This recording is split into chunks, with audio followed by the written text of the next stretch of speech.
이제 우리에게는 거의 잊혀진 이름, 안희정 전 충남지사. 그 사람의 수행비서였던 이름이 문상철, 40살이네요. 이 사람이 책을 냈습니다. 책이 몰락의 시간이라는 책인데요. 거기에서 지금 이제 앞에 뭐 봉투 만지고 있는, 가방 들고 봉투 만지고 있는 사람이 안희정 전 충남지사고, 그 뒤에 서 있는 사람이 바로 핵심 참모였던, 7년 동안 안희정을 모셨던 문상철. 지금 뭐 기업에서 회사원으로 있다는데, 아무튼 의전 중독의 여성 편력, 이 내용을 낱낱이 고발하는 그런 책을 냈습니다. 그때 이제 그 안희정 지사한테 당했던 그 비서 이름이 김지은, 자기 얼굴과 이름을 다 공개를 하고 이제 그런 사실을 폭로를 했던 사람인데, 그 김지은 씨가 바로 이 문상철 씨한테 전화를 걸어서 선배, 저 지사님한테 성폭행 당했어요. 도와주세요. 뭐 이렇게 얘기를 했었답니다. 안희정을 통해 세상을 바꾸고 싶었던 지난 7년여의 여정이 이렇게 허무하게 끝난다는 사실을 쉽게 받아들이기 어려웠습니다. 상대는 가해자 한 사람이 아닌 안희정이라는 권력을 중심으로 똘똘 뭉친 정치 집단이었습니다. 그러니까 그 안희정도 운동권입니다, 여러분. 그런데 이것도 역시 아까 말씀드린 조직 보위, 안희정 보위, 결사 보위, 그런 게 있었다는 거지요. 그 사람들이, 이 문상철이 이제 이 지금 그 김지은 씨를 도와주려고 하자, 조력자라고 할 수 있죠. 그 폭로하는 것에 있어서 이제 뭐 증거도 수집하고 이러려면은 다 도움이 좀 필요하잖아요. 그 도움 역할을 했던 사람인데 문상철이, 그러니까 문상철하고 김지은하고 둘이서. 근데 거기에 대해서 안희정 쪽 사람들이 뭐라고 했느냐, 국회의원도 있고, 안 지사의 정치 인생이 끝나면 네 인생도 끝나. 너하고 안희정은 운명 공동체에, 알았어? 조용히 해. 입 닥치고 있어. 네가 모시는 분께 누 끼치지 말고 그년 그만둬. 김지은 씨를 그년이라고 하면서 도와주는 거 그만하라, 이런 뜻이죠. 그런 말이 있었다는 거죠. 그러면서 아주 영악한 애야. 그 애를 잘라버려야 돼. 그때 이제 조직 보위, 안희정 보위, 그런 얘기가 있었다. 이제 이런 겁니다. 노무현의 뜻을 계승한다던 미래의 주자 안희정, 어떻게 권력에 취하고 그 카르텔에 잠식돼 가는지 적나라하게 이 책에 기술이 돼 있었답니다. 안희정이 2010년에 처음으로 지사 임기를 시작했는데, 그때는 혁신도 눈에 띄는 걸 많이 하고, 또 공부하자, 그래서 공부하는 사람이 나의 동지다, 이런 말도 해서 새로운 바람을 불러오는 것 같았는데, 시간이 흐르면서 안희정이 점점 달라지기 시작했다는 겁니다. 처음에는 반대쪽 이 의견도 좀 듣는 척 하더니 나중에 가서는 반대 의견은 막 듣기 싫어하고, 그 자기한테 아부하는 말, 그런 사람들로 철옹성을 딱 만들고 그랬다는 겁니다. 재미난 얘기가 많은데요, 안희정이 그렇게 외모 가꾸는데 시간을 많이 썼답니다. 거울 앞에서 몇 시간을 보냈다, 그런 뜻이겠지요. 네. 우리 주변에도 그런 사람이 있기는 있습니다. 그냥 어디 문 열고 밖에만 나가려고 그러면 거울 앞에서 여기 만지고 저기 만지고 한동안 이렇게 만지는 사람들이 있잖아요. 얼굴 다듬고. 도지사 재선 이후에 스스로 다른 정치인과 달리 외모로 승부하겠다는 생각으로 많은 시간과 돈을 투자하기 시작했다. 몸에 딱 붙는 슈트 핏을 유지하려고 안경 닦기조차 몸에 지니고 다니지 않았다. 제가 이걸 듣고 실소를 금할 길이 없습니다.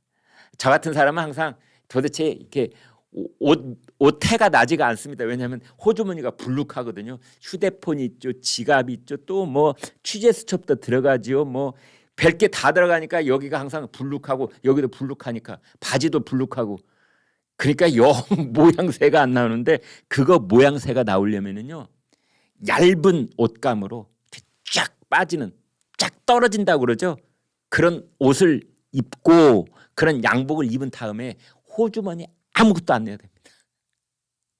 그래야 원래 재단사가 재단했던 그대로 모양이 딱 나오는 겁니다. 이걸 수트핏이라고 합니다. 수트핏. 안희정이 그랬다는 거죠. 그래서 안경 쓰고 다니잖아요. 안경 닦는 거 요만한 헝겊 쪼가리. 예?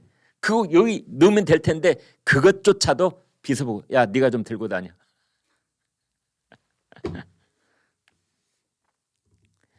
이 저 고위공직자나 회장님들 오태가 나는 건 그 몸에 아무것도 안 집어넣었을 때 오태가 나기는 납니다.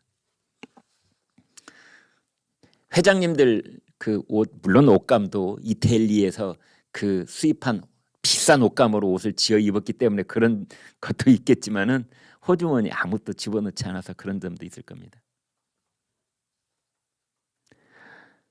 여성 편력.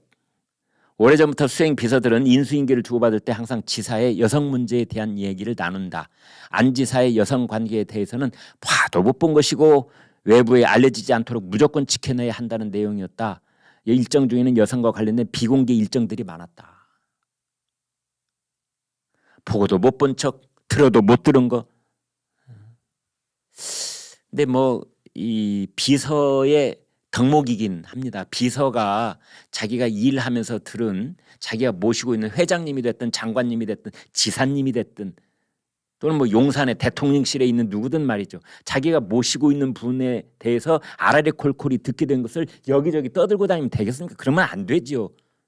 비서의 첫 번째 덕목이 자기가 모시는 분에 대한 비밀 유지. 저는 그거 있어야 된다고 봅니다. 운전기사가 됐든 수행 비서가 됐든. 그런데 이제 안희정 지사는 그게 주로 이제 여성들을 많이 만나는데 그거 절대 비밀 지켜야 된다. 이런 얘기를 지금 이 책에 다 쓰고 있다는 겁니다. 또 이제 그 이 지사 프로필 사진을 찍으려면은 그 사진관 스튜디오에 가서 사진을 찍잖아요. 대개 이제 거기 사진 그 찍는 분이 이제 별도로 또 전문가가 있는 건데 거기를 또 가기 싫어해가지고 야 거기 다른 일정 뭐 있으면 다른 일정 핑계대고 오늘 가지 않았으면 좋겠다 그랬는데 오늘 거기에 여배우도 온답니다. 그랬더니 갑자기 안희정이 빨리 가. 자 빨리. 그래서 그 현장에 가가지고 그 여배우 얼굴을 이렇게 쳐다보고 계속 말을 걸더랍니다. 그래서 그 여배우가 나중에 불쾌하다는 표정으로 그냥 자리를 떠버렸다는 거 아니에요? 그런 얘기도 여기 다 써 있답니다.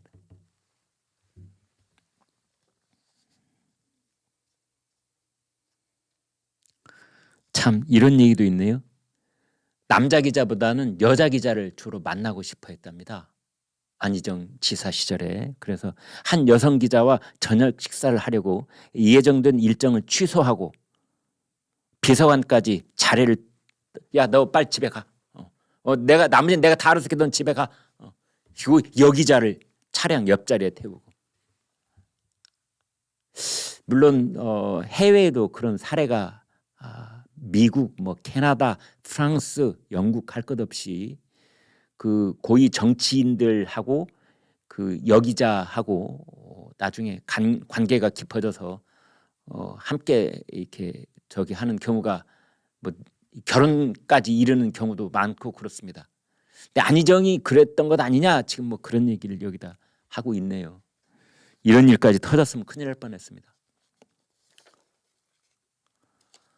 근데 안희정 지사의 경우에 둘째 아들이 이런 건 참 새로운 뉴스 듣는 것 같아요.